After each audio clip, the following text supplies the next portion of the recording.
20 वर्षों के लंबे इंतजार के बाद आज आखिरकार 8,939 करोड़ रुपए की लागत से तैयार हिंदुस्तान उर्वरक रसायन लिमिटेड कारखाने का देश के प्रधानमंत्री नरेंद्र मोदी ने उद्घाटन किया। इसके साथ ही झारखंड को 35,000 करोड़ रुपए से ज्यादा की योजनाओं की सौगात दी। धनबाद के सिंदरी स्थित हर्ल फैक्ट्री में उद्घाटन समारोह में प्रधानमंत्री के साथ मुख्य रूप से राज्यपाल CP राधाकृष्णन, CM चंपाई सोरेन, केंद्रीय मंत्री मनसुख मांडविया समेत कई गणमान्य लोग मौजूद रहे। प्रधानमंत्री मोदी ने उद्घाटन समारोह में मौजूद लोगों को संबोधित करते हुए कहा कि झारखंड को 35,000 करोड़ रुपए की विकास योजनाओं का उपहार मिला है। उन्होंने कहा कि इन विकास योजनाओं के लिए मैं किसान भाइयों, आदिवासी समाज के लोगों और झारखंड की जनता को बहुत बहुत बधाई देता हूँ। उन्होंने कहा कि मैंने संकल्प लिया था कि मैं इस कारखाने को जरूर शुरू करवाऊंगा। ये मोदी की गारंटी थी, ये गारंटी पूरी हुई। प्रधानमंत्री ने कहा कि जब हमारी सरकार बनी तो देश में 2,15,000 मैट्रिक टन यूरिया का उत्पादन होता था, जबकि देश को 3,25,000 मैट्रिक टन यूरिया की आवश्यकता थी। इसे पूरा करने के लिए देश को बड़ी मात्रा में दूसरे देशों से यूरिया का आयात करना पड़ता था। इसे देखते हुए हमने ये संकल्प लिया कि देश को यूरिया के क्षेत्र में आत्मनिर्भर बनाएंगे और हमारे 10 वर्षों की सरकार के प्रयासों से अब 3,10,000 मैट्रिक टन यूरिया का उत्पादन होने लगा है। बीते 10 वर्षों में हमारी सरकार ने रामाकुंडा, गोरखपुर, बरौनी फर्टिलाइजर कारखाने को भी फिर से शुरू करवाया और आज सिंदरी का नाम भी इसमें जुड़ गया। उन्होंने कहा कि तालचर फर्टिलाइजर कारखाना भी अगले 1.5 वर्षों में शुरू हो जाएगा। उन्होंने कहा कि इन कारखाने के शुरू होने से न सिर्फ विदेशियों को जाने वाली राशि बचेगी, बल्कि इन बचे पैसों से किसान हित में विकास कार्य भी हो सकेंगे, जिससे विकास और तेज गति से होगा।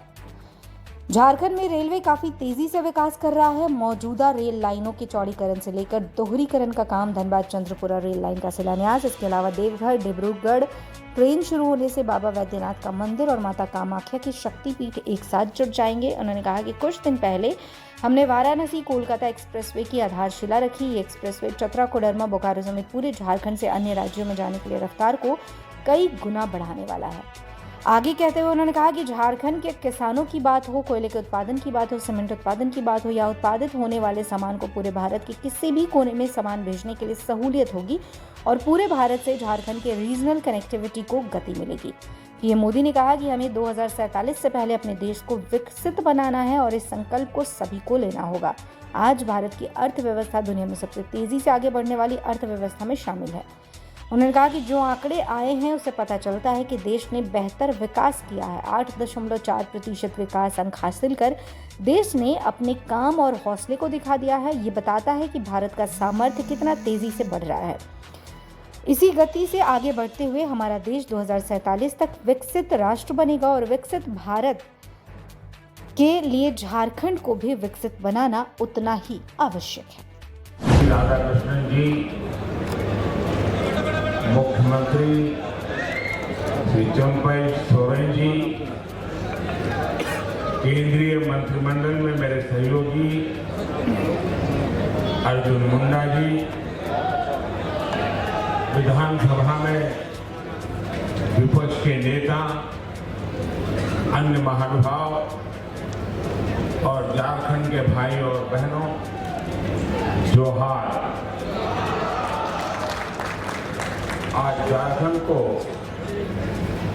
35,000 करोड़ रुपए से अधिक की योजनाओं का उपहार मिला है। मैं अपने किसान भाइयों को, मेरे आदिवासी समाज के लोगों को और झारखंड की जनता को इन योजनाओं के लिए बहुत बहुत बधाई देता हूं। साथियों, आज यहां सिंदरी उर्वरक कारखाने का लोकार्पण किया गया है। मैंने संकल्प लिया था कि सिंदरी के इस कारखाने को जरूर शुरू करवाऊंगा।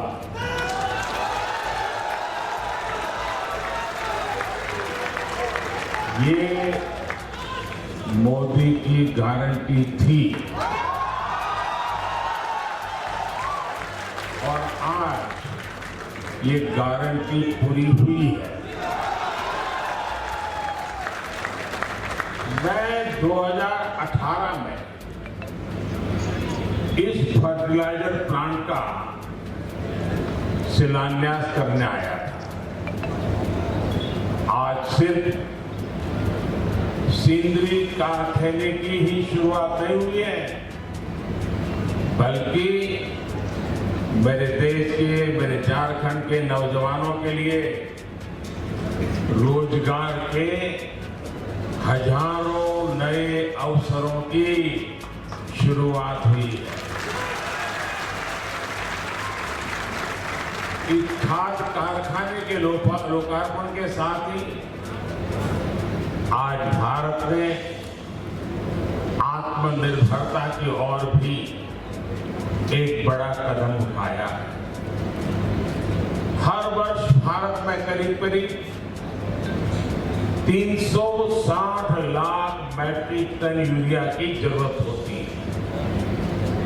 2014 में जब हमारी सरकार बनी तो उस समय देश में 225 लाख मैट्रिक टन यूरिया का ही उत्पादन होता था।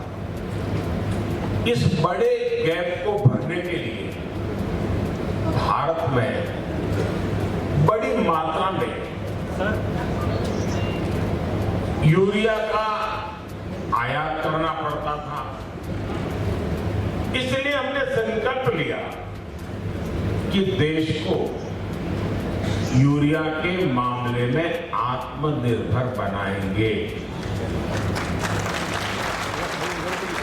हमारी सरकार के प्रयासों से बीते 10 वर्षों में यूरिया का उत्पादन बढ़कर 310 लाख मैट्रिक टन हो गया है। बीते 10 वर्षों में हमारी सरकार ने रामागुंडम, गोरखपुर, बरौनी इन फर्टिलाइजर प्लांट फिर से दोबारा शुरू करवाए। अब आज इसमें सिंदरी का नाम भी जुड़ गया है। कांकेर फर्टिलाइजर प्लांट भी अगले 1-1.5 साल में शुरू होने जा रहा है। और मुझे पक्का भरोसा है, देश की जनता पर भरोसा है कि उसके उद्घाटन के लिए भी मैं जरूर पहुंचूंगा। इन 5 प्लांट से भारत 60 लाख मैट्रिक टन से भी ज्यादा यूरिया का उत्पादन कर पाएगा। यानी भारत तेजी से यूरिया के मामले में आत्मनिर्भर होने की तरफ बढ़ रहा है। इससे न सिर्फ विदेशी मुद्रा की बचत होगी, बल्कि वो पैसा किसानों के हित में खर्च होगा। साथियों, आज का दिन झारखंड में रेल क्रांति का एक नया अध्याय भी लिख रहा है। नई रेलवे लाइन की शुरुआत से लेकर मौजूदा रेलवे लाइन के दोहरीकरण और कई अन्य प्रोजेक्ट आज यहां शुरू हुए। धनबाद चंद्रपुरा रेल लाइन का शिलान्यास होने के इन क्षेत्रों में भूमिगत आग से सुरक्षित एक नया रूट उपलब्ध होगा। इसके अलावा देवघर डिब्रूगढ़ ट्रेन के शुरू होने से बाबा बैद्यनाथ का मंदिर और माता कामाख्या की शक्तिपीठ एक साथ जुड़ जाएंगे।